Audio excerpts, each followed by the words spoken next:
Agora vamos entrar nessa história aí, né? Você foi coveira, né? Isso. O maior cemitério da América Latina. Tá inclusive no livro do Guinness Book. Sério? É o maior cemitério da América Latina. Nossa, e como começou essa história, menina? Pois é, eu tenho uma família pé na cova, né? É? Literalmente. A minha mãe, ela começou com essa história toda, ela através de contatos políticos, o trabalho que ela faz social, ela foi comissionada, foi indicada a um cargo no cemitério da Vila Mariana, na zona sul de São Paulo. E através do convívio dela, né, com o cemitério, abriu concurso para trabalhar no serviço funerário. Eu sou concursada. Eu trabalho no serviço funerário, eu sou uma ex-coveira. Na verdade, eu quero até mudar um pouquinho esse título hoje aqui. Tá. Porque eu costumo dizer que eu não sou ex-coveira, eu sou uma eterna coveira. A diferença é que quando eu era coveira da função... uma coisa que é importante dizer. Eu amo falar que eu sou coveira porque é um termo popular. Mas o termo correto para algumas pessoas que se ofendem é sepultador. Então, para os que se ofendem, o termo correto é sepultador. Porém, popularmente conhecido como coveira. Então, como eu gosto do popular, eu sou uma eterna coveira. A diferença é que quando eu era coveira de função, eu enterrava, eu exumava corpos. Hoje, como palestrante, eu sou uma coveira que desenterra pessoas, desenterra os sonhos. Que legal. Então, para sempre eu vou ser uma coveira.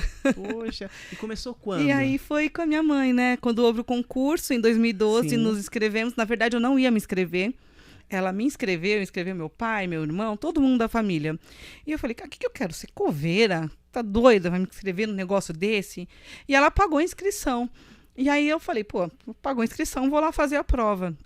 Eu fui, não estudei, porque eu não queria, não botei fé nisso. Falei, não vou ser coveira, cara, sério. Quem quer ser coveira? que quer na vida? Eu quero ser coveira. Não faz sentido. Aí ainda falou, mais assim, ser mulher, né? Que tem essa e foram questão. poucos os concursos, se eu não me engano, acho que foi esse o único que abriu para mulher ser, de fato, na profissão de sepultadora, coveira, em São Paulo.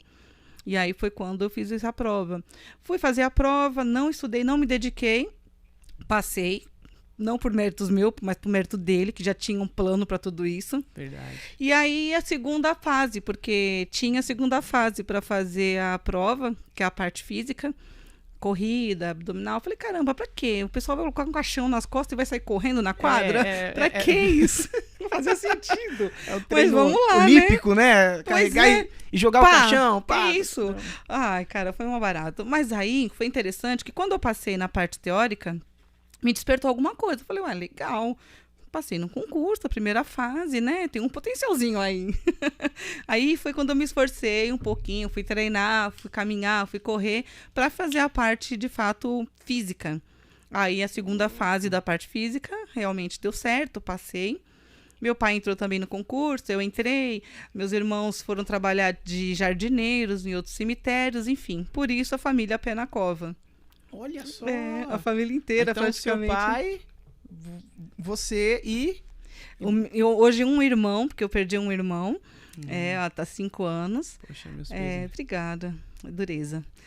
E aí, tem coisa... gente, eu não quero chorar hoje aqui. O pessoal me conhece, sabe que eu sou chorona. Eu vou me esforçar ao máximo. Ok. Enfim, aí eu fiquei no cemitério, no maior da América Latina, no Vila Formosa, né? E eu falo pra você, Dedé, é uma das experiências mais ricas que eu já tive na vida. E olha, não importa o que Deus tem reservado pra mim, onde Ele me colocar, eu acredito que eu nunca vou viver uma experiência tão forte, tão rica como essa. Uma das melhores que eu já tive na minha vida. Eu tenho orgulho de falar que eu fui sepultadora, coveira. Não é uma profissão glamurosa. Não é uma profissão que você chega aqui e fala, olha, eu sou engenheiro, médico, advogado. Não é uma coisa glamurosa. Mas para mim é. Para mim é porque eu costumo dizer que quem já tem um bom caráter pode se aperfeiçoar. Quem tem um mau caráter, ela tem a oportunidade de melhorar ou de piorar. Tudo é escolhas. Uhum. E para mim lá foi um lugar onde eu aperfeiçoei o meu bom caráter. Porque graças a Deus meus pais me deram isso. Então, eu consegui enxergar, de fato, muitas coisas que, no dia a dia, as pessoas passam batido. Eu tive essa rica oportunidade, riquíssima oportunidade. E aí, foi engraçado porque Quando minha mãe literalmente me forçou ali a fazer a prova, enfim, ela falou, fica tranquila, se você passar, a gente puxa você para administrativo, depois a gente dá um jeitinho, vê o que dá para ser feito. E aí falei, tá, né, não vou ser de fato coveira, se eu passar, vamos dar um jeitinho lá de trabalhar outro setor, mulher, né? Mas quando eu fui impulsionada por algo tão forte, que eu não quis sair da quadra. Quadra é o lugar onde ficam os sepultadores, trabalhando, né, de fato. Eu tive a oportunidade, no primeiro mês, já de sair, trabalhar na administração, para ajudar. Eu estava fazendo estava indo para o 2º ano de Direito da faculdade. Então, me formei em Direito. Olha só, cara, que legal. E aí era engraçado, dormia na faculdade o dia inteiro, a noite inteira, porque... Ficava cansada, puxava o enterro. Trampo, né? Muito trampo, né? Muito. E todo dia tinha gente para enterrar? Todo dia. Todo santo dia. Por ser o maior da América Latina. É o maior da América Latina. Então... Uma média de 40 a 50 enterros quando eu estava lá. Agora está um pouco maior, né? Por conta da pandemia. É qual cemitério que é mesmo? Vila Formosa. Vila Formosa, vixi. Da Vila Formosa. Ele é tão grande que ele é dividido em 2. Ele é um único cemitério, mas administrativamente falando, ele é dividido em 2. Formosa 1 e o Formosa 2. Então, um dia eu enterro no 1, no outro dia no Formosa 2. Aí, no outro cemitério que não tem o enterro, faz as exumações. A exumação nada mais é do que a pessoa ir lá, dar a entrada no procedimento para exumar os despojos, os ossos. Então, você abre a sepultura, retira os despojos, os ossos da pessoa que está ali sepultada e o coloca no ossário. Aí fica no ossário por um período de 5 anos, vai renovando, enfim. Aí tem essa dinâmica do cemitério. E tudo isso, nós que fazemos. E no começo, como que foi? Cara, foi um desafio. Por diversas formas. Primeiro, porque o trabalho em si... Ele é um trabalho muito braçal, né? Ele é pesado. Porém, as mulheres que entraram, né? Não fui a única, teve lá no cemitério comigo, tinham mais 6 mulheres, 3 no Formosa 1, 3 no Formosa 2. E eles pegaram um pouco leve conosco, né? Eles colocaram nós para trabalharmos na limpeza do cemitério, na parte de... Quando os meninos abrem, eu falo os meninos porque carinhosamente eu chamo assim, tá? Quando os sepultadores, os coveiros, os meninos, eles abrem a cova para poder exumar, aí tem os restantes do caixão, das roupas.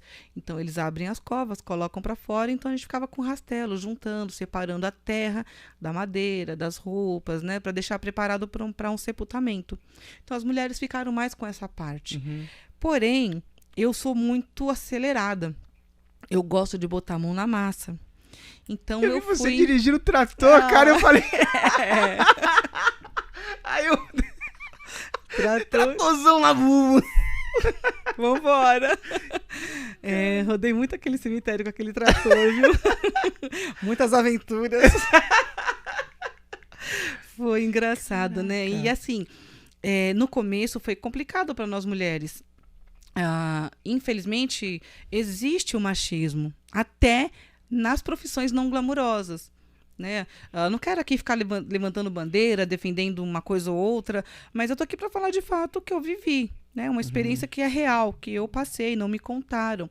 Então, nós mulheres sofremos muito lá no cemitério, por conta dos homens que já estavam lá. A maioria já são antigos, né? Já tinha mais de 10, 15, 20 anos. Sim. Então, já tinha uma rotina, aí uma mulher chega, quebra, né? Quebra. Não tem como falar que não. Sim. O vestiário era o mesmo. Então, como que ia ser essa dinâmica? Homem e mulher. Então, a mulher vai primeiro. Não, porque a estrutura era para homem. Né? Um cemitério, um lugar para homem trabalhar. Então, não tinha aquela parte do vestiário feminino. Foi uma conquista. Depois surgiu, né? Foi uma luta, uma conquista. Nós nos tornamos da CIPA, do sindicato, e fomos batalhar. Ajuda da própria administração, que verificou a necessidade após abrir esse edital para mulheres. Então, foram coisas que foram surgindo depois, as necessidades. Enfim, mas no final deu tudo certo. Mas no começo, para nós mulheres, Dedé, foi muito complicado. Né? Tinha as pegadinhas, né? Olha, eu vou falar, hein? Fica à vontade. Aqui eu vou contar. O que vai vir depois eu não sei, mas eu vou contar. Enfim, mas olha, uma coisa que é interessante, quando nós vamos fazer exumação, nem todos os corpos estão decompostos, né? Então, tem alguns casos que os corpos que estão ali, que não decompôs, eles exalam, né? Exalam um cheiro muito forte. Eu costumo dizer que se as pessoas soubessem o cheiro que elas exalam depois de falecer, elas não se sentiriam tão importantes assim, sabe? Tão superior às outras. Porque realmente eu nunca senti um cheiro mais desagradável na Terra do que o próprio do ser humano após o processo de decomposição. Sim. Isso mostra que nós nada somos, né?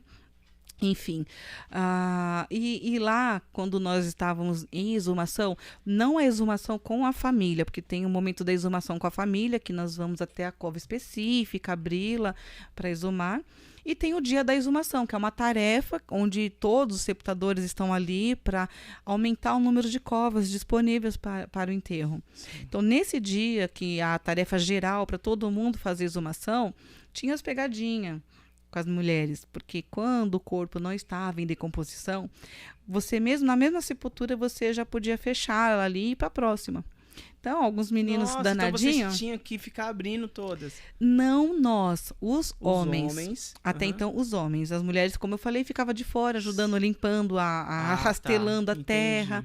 Enfim, aí era engraçado que alguns engraçadinhos dos meninos colocavam parte dos despojos, dos restos mortais, para fora da quadra. Porque quando você fica perto ali, dentro da sepultura, já exala. Só que aí, para fazer a pegadinha com as meninas, já colocavam para fora. Colocava em cima do cavalete da cova. Você tá brincando. Então o cheiro voava, né? Então, algumas diziam, eu vou vomitar, eu vou pra lá. Enfim, era assim. Só que o que eu percebi? Eu falei, não vou cair nessa pilha. Isso é uma pilha pra gente ou desistir, ou pra testar a gente. Eu falei, quer saber? Eu vou fazer o contrário do que eles pensam, que se eles querem afastar, eu vou atrair. Então, quando eu colocava pra fora, eu chegava bem pertinho, de tipo, a curiosa. Eu queria morrer de vomitar, meu Deus, eu segurava. Cara. Mas eu ficava, e aí? Nossa, que interessante, eu nunca vi e tal. E os caras ficavam assim, louca, né? E foi assim, depois foi parando, depois a gente foi acostumando, né? Fazendo amizade, conquistando. Mas eu vi que, de fato, havia muita resistência no começo.